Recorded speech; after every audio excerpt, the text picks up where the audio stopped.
Bonjour et bienvenue. Nous allons attaquer aujourd'hui la partie front de notre projet. Il s'agit de la partie visible de l'application destinée à être manipulée par un tiers. En effet, nous allons mettre en place les éléments graphiques qui permettront à l'utilisateur final de se repérer sur l'interface et la prendre facilement en main. Pour cela, nous allons utiliser le langage HTML, le langage CSS et le framework CSS Bootstrap. En revanche, il ne s'agit pas de cours sur ces technologies. Par contre, si vous en aurez besoin, vous pouvez me laisser des commentaires afin de pouvoir programmer des vidéos de formation sur ces technologies. C'est parti! Tout d'abord, on va jeter un coup d'œil sur la base de données afin d'avoir une idée globale sur les interfaces graphiques de notre projet. Nous avons ici 4 tables qui sont reliées. C'est la table article, client, ligne de commande et la table commande. Et nous envisageons les manipuler à travers notre application.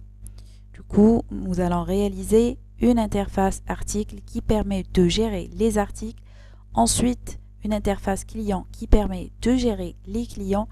Et puis, une interface commande qui permet de gérer les commandes.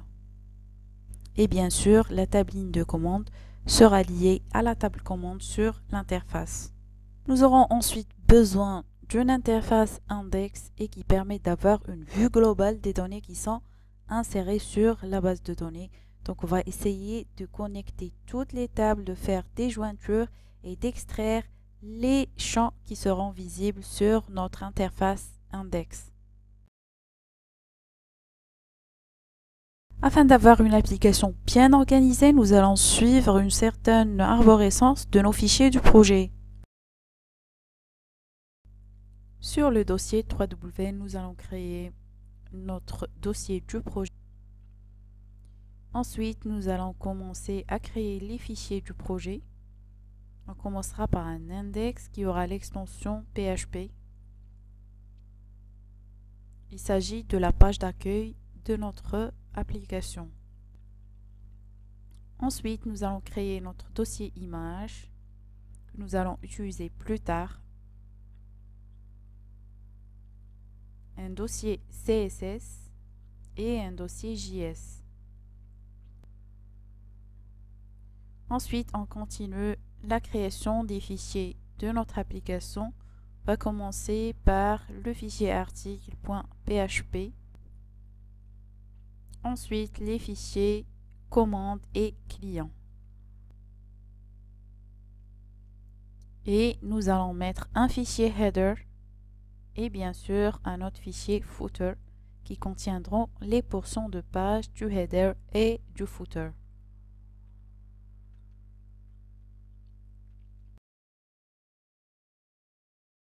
On passera maintenant à l'intégration du Bootstrap sur notre projet.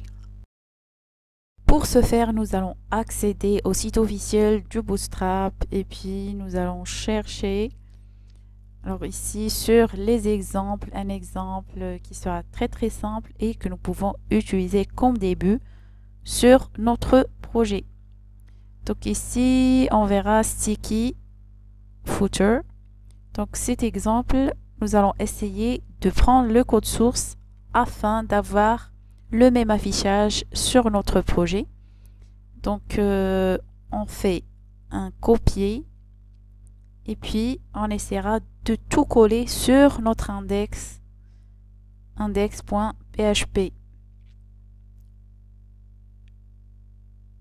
On doit penser maintenant à changer les liens qui doivent tous commencer par un https://getbootstrap.com et du coup on va sélectionner un /docs et puis presser le raccourci CTRL-H afin de chercher le mot /docs et le remplacer par https://getbootstrap.com/docs et attention à ce que ça soit remplacé sur la ligne 12 aussi parce que on a déjà ici le lien qui est complet. Donc on va procéder pour tous les liens de notre page index.php. Ici, on utilise directement ces liens, c'est-à-dire qu'on est dans l'obligation de rester connecté sur Internet afin de tester les fichiers sur notre serveur local. Sinon, si on tente d'actualiser la page et si on est hors connexion, du coup, soit le design ne sera pas affiché, ainsi que tout ce qui est en relation avec ces liens-là, les fichiers JS, ainsi de suite. Pour ne pas avoir ce problème, donc vous pouvez vous-même prendre ce lien, le mettre sur votre navigateur, bien sûr en mode connexion, vous serez connecté à Internet. Essayez d'avoir le contenu, copier tout le contenu, le coller sur un fichier CSS, le mettre sur le dossier CSS et puis tout simplement venir ici mettre le nom de votre fichier CSS. D'accord? Vous pouvez par exemple l'appeler bootstrap-tout-court.css. C'est pareil pour les fichiers JS ici. Donc vous pouvez avoir le contenu de ce lien sur le navigateur et puis copier le contenu, le mettre sur un fichier JS et puis donner le chemin de votre fichier JS qui doit se trouver bien sûr en respectant l'architecture à l'intérieur du dossier JS. Et c'est pareil pour les images ici, PNG, ainsi de suite. On actualise pour voir le résultat et comme vous pouvez voir que l'adresse ne contient pas index.php parce que c'est la page d'accueil par défaut de notre serveur. Et maintenant de comparer notre contenu avec celui de la page officielle, il y a une certaine différence par rapport au titre qui est décalé vers le haut et on essaiera de voir pourquoi. Pour ce faire, on aimerait inspecter le contenu de notre page. Donc ici, on verra sur la console en bas que un fichier CSS est manquant. Sa référence est bien contenue sur le index.php. Par contre, jusqu'à maintenant, on n'a pas de fichier CSS sur notre projet qui a ce nom. Donc, on doit le créer nous-mêmes. Essayons maintenant de copier son contenu depuis la page officielle. Et on essaiera de créer un fichier CSS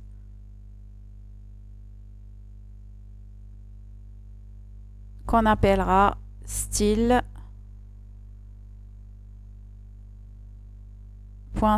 Il sera contenu sur le dossier CSS. Donc ici, on créera un nouveau fichier d'extension CSS et on va coller ce qu'on a copié depuis la page officielle. Donc voilà, on va essayer d'actualiser notre page.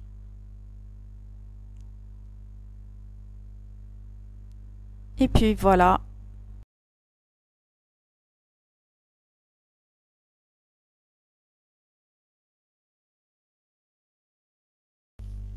Nous allons nous baser sur la structure HTML suivante. Le header, c'est l'entête de nos pages. La valise main qui a le contenu de la page et le footer et le pied de page. Et concernant notre découpage des pages que nous allons faire en PHP, nous allons mettre le nav sur le fichier qu'on appellera header qui contiendra le header et le menu nav. À noter que la balise main contient une classe Bootstrap qui s'appelle container. C'est un élément de base qui permet au contenu de s'adapter suivant le dispositif que vous utilisez pour afficher le contenu de vos pages, soit un smartphone, soit une tablette, un PC bureau, ainsi de suite. Une des fonctionnalités les plus simples et les plus utiles de PHP est l'inclusion de pages. On peut très facilement inclure toute une page ou un bout de page à l'intérieur d'une autre page. Cela va grandement nous faciliter la tâche en nous évitant d'avoir à copier le même code HTML plusieurs fois. Pour ce faire, nous ferons appel à l'instruction PHP include once qui inclut et évalue le fichier spécifié durant l'exécution du script. Le comportement est similaire à include, mais la différence est que si le code a déjà été inclus, il ne le sera pas une seconde fois. Toujours sur la page index.php, nous allons essayer de couper la partie du header et la remplacer par le contenu du header.php. Donc, on ouvre le PHP et on fait appel à l'instruction include once et on met le chemin de notre fichier header.php. On ouvre maintenant notre fichier header.php et on va coller ce qu'on avait coupé. Et puis voilà, donc c'est fonctionnel. On va faire pareil pour le footer, mais on va essayer de prendre tout le contenu, y compris la fermeture des balises body et HTML.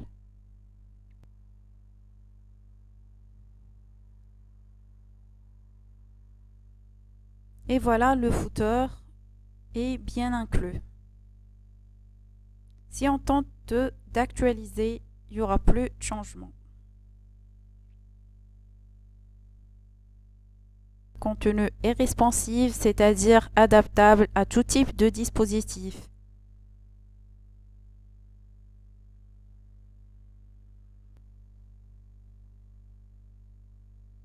Donc ici, essayons de faire les changements au niveau de notre header. Nous allons mettre gestion commande comme titre de notre page. Et puis, comme titre du menu, nous allons mettre gestion commande. Ou bien application commande.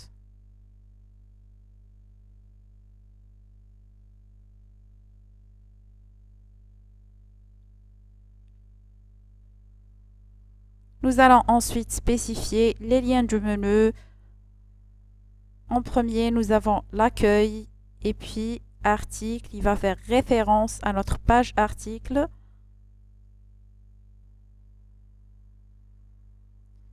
On met ici client et on met vers la fin commande.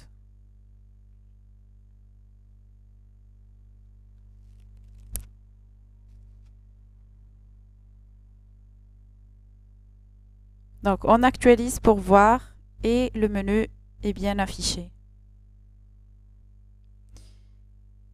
Alors maintenant, on va faire référence aux pages de chaque lien de menu. Par exemple, si je clique sur article, ça va me renvoyer vers la page article.php. Donc, c'est pareil pour client, on doit rajouter l'option href sur notre lien afin de s'orienter vers cette page client.php et c'est pareil pour commande.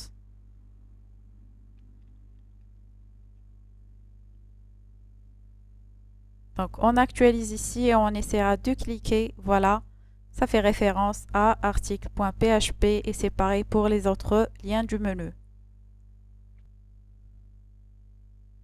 Comme vous pouvez voir, le footer est bien affiché en bas.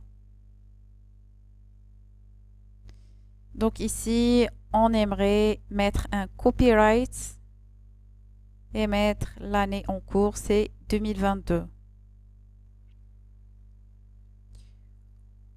On va essayer de prendre le contenu de notre page index, de le copier, puis de le coller sur les autres pages, articles, clients et commandes et bien sûr, faire les modifications nécessaires.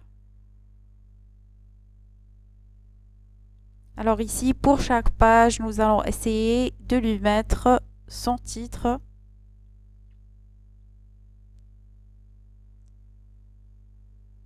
Et bien sûr, enlever le contenu pour le remplacer avec les données qui seront issues de la table article de la base de données. On va maintenant copier ce contenu et le coller sur les autres pages et bien sûr, changer le titre suivant la page qui le contient.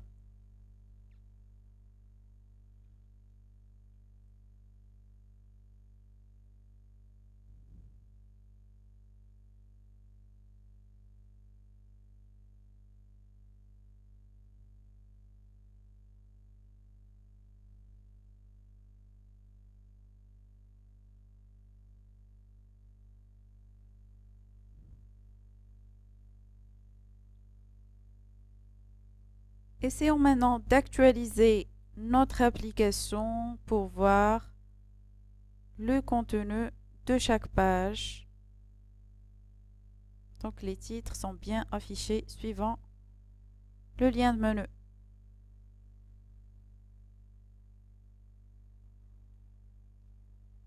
Et toujours, il est responsive, c'est-à-dire adaptable à tout type de dispositif.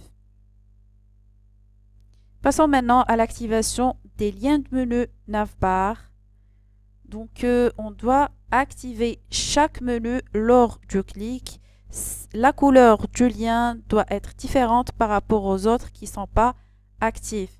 On va le faire grâce à un bout de code PHP que nous allons ajouter sur chaque page. Et bien sûr, nous en aurons besoin d'ajouter sur la page header qui contient notre menu nav.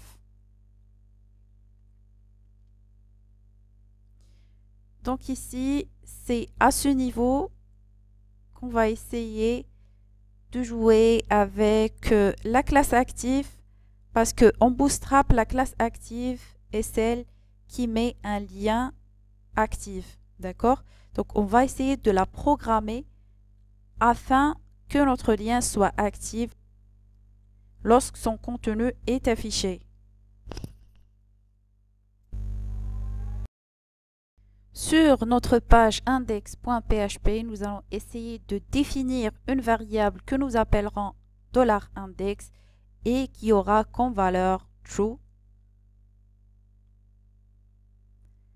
Et c'est pareil pour client, article et commande. Chacune, nous allons lui créer une variable qui va la présenter et qui aura la valeur true.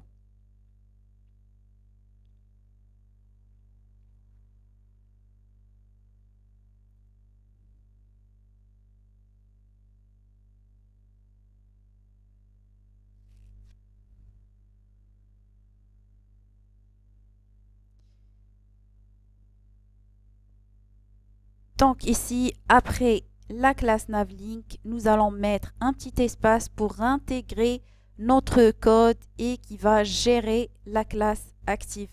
Donc, on va dire ici que si $index est égal à true ou bien not empty que nous avons vu, dans ce cas-là, mettre un écho affiché actif, sinon on n'affiche rien. On a exprimé ça en utilisant un ternaire. Vous pouvez bien sûr utiliser l'instruction if, else sans aucun problème. Si vous avez toujours des difficultés, vous pouvez bien sûr revoir les vidéos à propos des bases en PHP.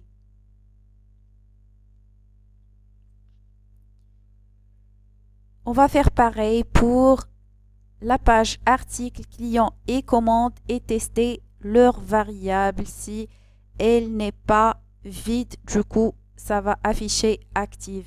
C'est-à-dire ici qu'on va gérer la classe active pour qu'elle le soit si notre variable elle n'est pas vide.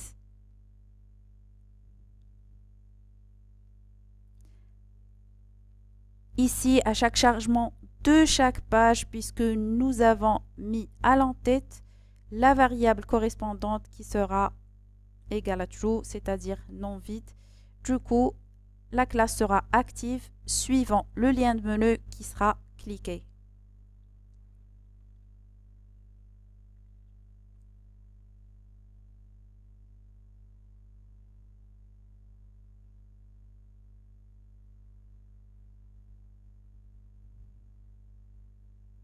Donc, venons sur l'application et essayons de voir est-ce que les liens de menu sont actifs. Quand vous voyez article, il est affiché en blanc foncé parce qu'on est sur article.php, de même pour client et commande.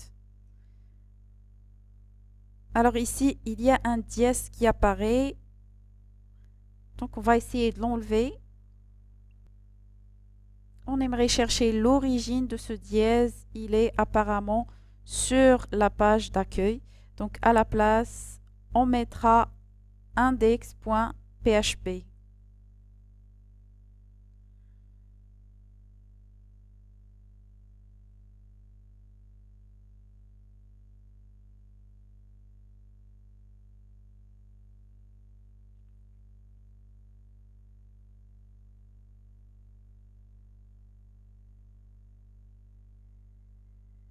Et ben voilà, le problème a été résolu.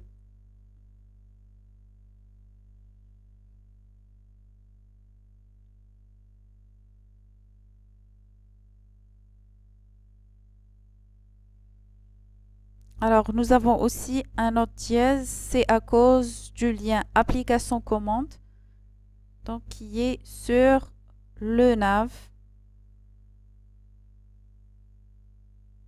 Donc voilà, on va mettre à la place index.php pour qu'on soit redirigé toujours vers la page d'accueil.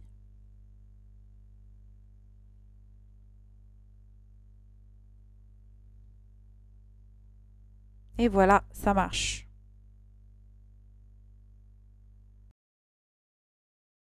DataTable est un plugin pour la bibliothèque JavaScript jQuery. Il s'agit d'un outil très flexible construit sur les bases d'une amélioration progressive qui ajoute toutes ses fonctionnalités avancées à n'importe quel tableau HTML. On va s'en servir sur notre projet afin de bien afficher les données qui seront issues de la base de données et qui vont bien sûr en profiter des fonctionnalités qui sont prêtes à être utilisées. Afin de pouvoir utiliser la data table, on cherche data table sur Google et on cliquera sur le premier lien. Il s'agit de la page officielle datatable.net et voilà la forme de la data table qu'on aimerait utiliser qui contient le nombre de données qu'on aimerait afficher, un formulaire de recherche et une pagination qui sont prêts à être utilisés.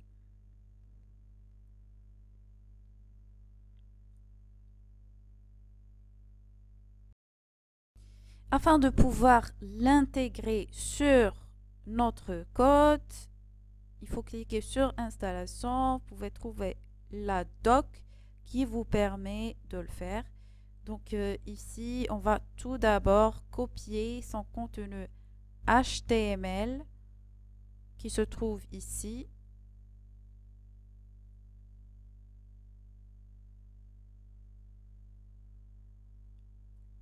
Et puis, on va le coller à l'intérieur de notre container après chaque titre de chaque page. Si on aimerait lui changer l'ID et mettre table test, et puis voilà, on doit faire appel au CSS et JavaScript.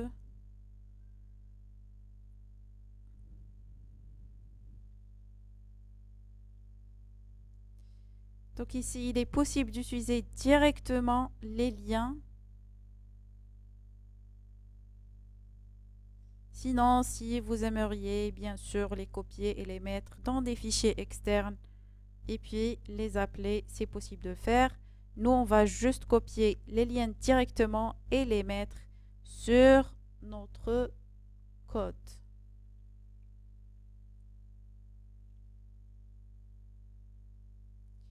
On va venir ici sur le header et puis voilà, nous allons ajouter les liens CSS et JS qui correspondent à notre data table.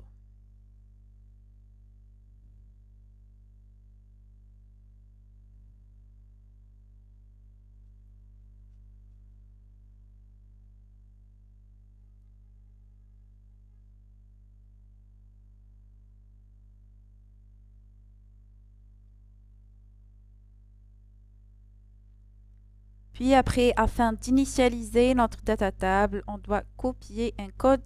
On va l'utiliser.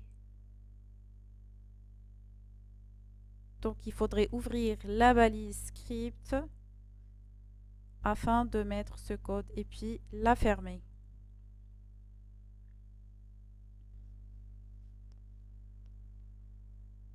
Donc ici, on se rappelle bien qu'on l'a appelé table underscore test, son ID. Donc on fait ici l'appel par ID.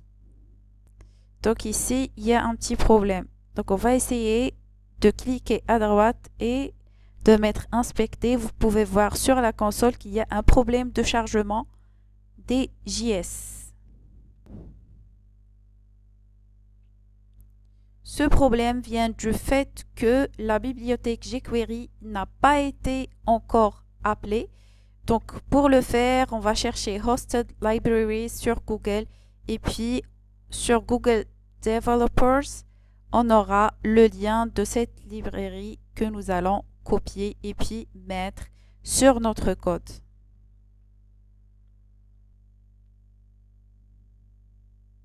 Il faut bien sûr le mettre bien avant d'appeler la data table. Et on essaiera d'actualiser pour voir. L'affichage est super cool.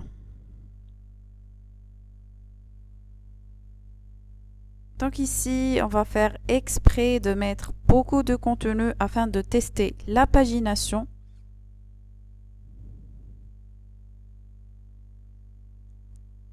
Et bien ça marche. Il y a une deuxième page si on clique sur Next et Previous.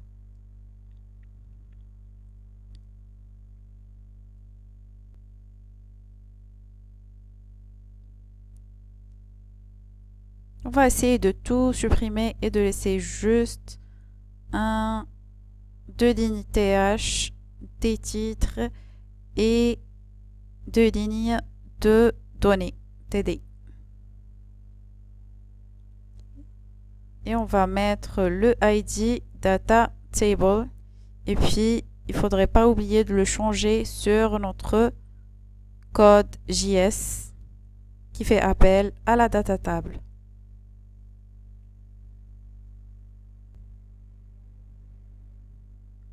Et on va copier tout le contenu sur toutes les autres pages.